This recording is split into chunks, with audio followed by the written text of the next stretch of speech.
اللي فتح الفيديو بخ. يا هلا يا هلا يا هلا يا هلا بالصقر، يا هلا بطير شلوى، يا هلا بالحر. السلام عليكم ورحمة الله وبركاته. تحياتي لطيور شلوى، فرسان الديرة، الصقور، الرقم الصعب، وتحية خاصة لخالاتي من الآخر وأعطيكم إياها على بلاطة. أنا زلمة قرفان ومفيش إشي أعمله صراحة، ومن كثر ماني زهقان قلت أطلع بث مباشر. قلت هسه بيطلع لي راس مربع، راس مستطيل، أنا بطلت أقدر أتحمل بلوستي مش متحملها، بدي أتحملكم أنا لأني مش خدمة مشتركين، مش شركة اتصالات. فقلت خليني أعمل حلقة وأتسلى مع الصقور، ومنه بنوصل من خلالها رسالة. في البداية بنرجع بنترحم على أخوتنا في المغرب، الله يرحمهم ويصبرهم على مصابهم، وأخوتنا في ليبيا الله يرحمهم ويصبرهم على مصابهم. وطبعا الكارثة كبيرة جدا، غيمة سوداء وحتعدي وربي يعوضكم خيرا يا أهالينا في المغرب وفي ليبيا. بس بتعرفوا شغلي، لما أنا شاهدت الزلزال في المغرب وشاهدت الإعصار في ليبيا حبيت إني أقارنهم صراحة، وهذا ليس تقليلا في الزلزال، ركزوا، لأنه في ضحايا وفي ناس ماتت، في إصابات، وفي لسه ناس مفقودة، الله يرحمهم ويشافيهم، إشي مؤلم جدا. ولكن لما شفت بالنسبة للخسائر المادية والبشرية، إعصار ليبيا حصد الأرواح والآلاف، ولحد الآن بقول لك هناك آلاف المفقودين، آلاف المفقودين، أنتم متخيلين؟ غير الإصابات، غير الخسائر المادية. ويقال إنه هناك أحد الغطاسين نزل في بحر درنا اللي صار فيها الإعصار، ويقول لك شاهد مدينة أخرى تحت البحر. بعرفش المصداقية، ولكن أنا على اللي شفته بصدق للأمان يعني، وناس ميتة تحت وقصتهم قصة عشان يطلعوهم بسياراتهم ببعض الأبنية اللي انجرفت، فإشي قاسي جدا. بس صراحة يعني هذا الإشي بعيدا عن الكوارث اللي قاعدة تصير، هذا موت، وهذا مصاب كبير، والموت موعظة. واحنا حكينا انه احنا لازم نتعظ من الموت، يعني انتم السابقون ونحن اللاحقون. ابو راس مربع يعني مش ناوي تتعظ، ابو راس مستطيل مش ناوي تتعظ، يعني صراحة يعني انتم شو ضايل لكم؟ يعني انا ادخل على البرنامج امبارح واشاهد، يعني ما فيش اشي اوصفه، يعني هو يعني ما ضلش الا يعني اقول لكم شغله، الا يعني هيك نيزك على شكل كندرة يخبط في الكوكب كله، لعل وعسى تصحوا، يعني ما ضلش شيء، او باجانا زلازل، فيضانات، اعاصير، ما ضلش الا هو هذا النيزك الكندر اللي ينزل ويخبط، ولعل وعسى. الى متى الغفله هاي؟ الى متى التافهين والساكتين؟ الى متى الناس الكذابه والخداعه؟ الى متى الناس الفتينه؟ متى بدنا نصحى؟ شماله. وخلينا هسه نرجع لفرق الحمايه المدنيه اللي فزعت لاخوتها في ليبيا، اللي كنت انا متمني اشوفها في المغرب من اول دقيقه، ولكن بالاول والاخير يعني المغرب هو حر في قراره، حقه يقبل او حقه يرفض، هو حر يعني له سياده القرار. الله يرحم الناس اللي ماتت ويصبر اهاليهم ويشاف المصابين مره اخرى في المغرب. شفنا فرق الحمايه فزعت وين؟ لاخوتها في ليبيا.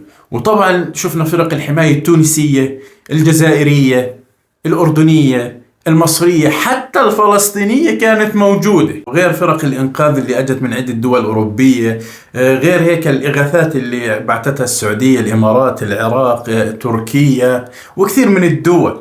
وهون راح أتوقف شوي وأذكركم بالليبيين اللي مقسمين قسمين، واللي كان بينهم مشاكل وقت الإعصار، كلهم وقفوا على قلب رجل واحد والتموا وتوحدوا تحت مسمى واحد، ليبيين أحفاد عمر المختار. إن شاء الله تكون نقطة إيجابية هاي، من بعدها نشوفكم مع بعض إيد واحدة.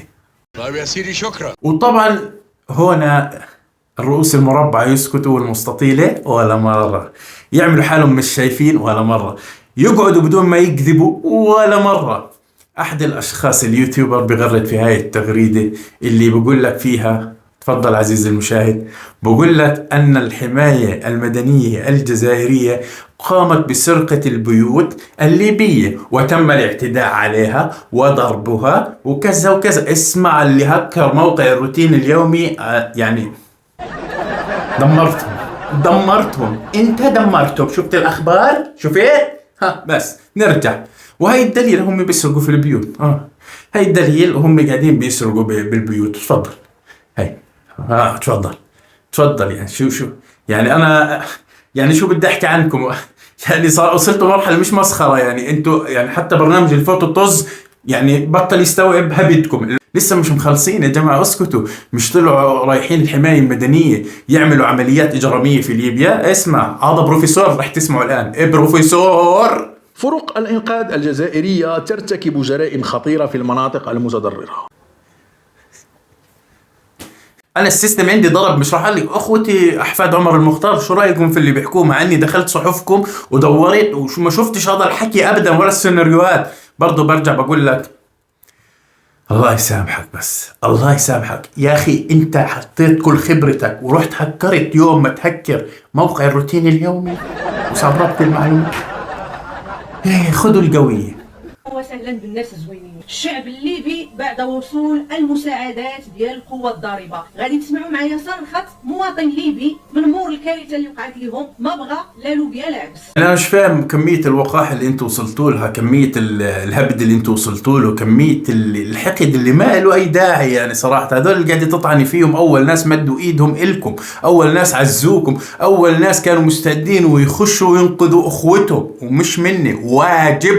واجب طالع الآن أنت وغيرك تطلع عليهم شائعات وتطعني فيهم وتخبس عليهم وتحكي باسم الشعب الليبي، أو تجيب واحد ليبي. هل هذا الواحد الليبي نفترض أنه ليبي يمثل الناس المنكوبة في درنا، يمثل الليبيين كلهم؟ يعني أنتوا بتعرفوش تقعدوا إلا لتعملوا فتن يعني في هالأوطان وهالبلدان. يعني ما عندكم كلمة طيبة، ما عندكم كلمة خير مثلا تنشروها، بس كله تشويه وهجوم. ويا ريت حقيقي كله كذب، ويا ريت يعني تعرفوا تكذبوا أو تعرفوا تشتغلوا على برنامج الفوتو طز. ما انتوا عارفين تعملوا اي اشي. يعني انتوا وصلتوا مرحلة خلص بين موضوعكم، بدكم لايكات، بدكم فيو، بدكم مشاهدات على حساب هاي القصص الوهمية والكذبية. صراحة تحكوا اشي فيه مصداقية، تحكوا اشي فيه انه الواحد يقتنع، لانه ربنا كرمنا بمخ واحنا بنروح ندور. انا لما ادخل الصحف الليبية ما شفت ولا صحيفة ليبية ولا مذيع ليبي ولا يعني اشخاص طالعين يسبوا الجزائر او يسبوا تونس او يسبوا حتى المغرب. ما شفت هذا الحكي. يعني انا ما شفته الا عندكم، الا انتوا يعني عايشين مش على كوكب الارض شكلكم، على كوكب الروتين اليومي. يعني هذا كوكب جنب بلوتو، انتوا جزء ما صرحت فيه وكالة ناسا الأح لسه يعني قريبا. يعني مش طبيعي الوضع. يعني انتوا وصلتوا لمرحلة مش طبيعية. الناس هاي جاي تنقذ اخوتها، جاي طيب خاطرهم. الآن أهل درنا محتاجين حتى الكلمة الطيبة تحكوها، مش تدخلوا وتقعدوا تعملوا هاي القصص. فيش حدا بيحمل جميلة لحدا. هدول أخوة في الإسلام وفي العروبة وبالجيرة كمان. الأخ حقه على أخوه، ما حد بمننا حدا. الليبيين نفسهم ما قصروش مع بعض رغم التقسيم اللي صاير بينهم، واللي يا ربي يلم شملهم من أول وجديد. ما قصروا. وشكرا للناس كلها اللي فزعت من كل الدول. بس انتوا ما فيش امل. مو برضه هو الا تهكر موقع الروتين اليومي. شفت شو اللي صار؟ شفت لاي مرحله وصلوا؟ مش لو هكرت لك موقع شحن شدات ببجي ببلاش احسن؟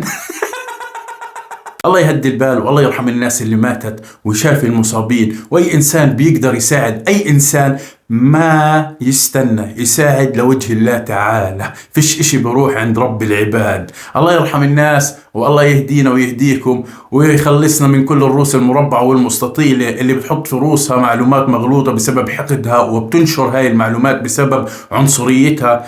الله يهديهم. شو بدي احكي اكتر من هيك؟ بس وصلوا لمرحلة جد مضحكة جدا. يعني على كل يلا السلام عليكم وسهرة سعيدة.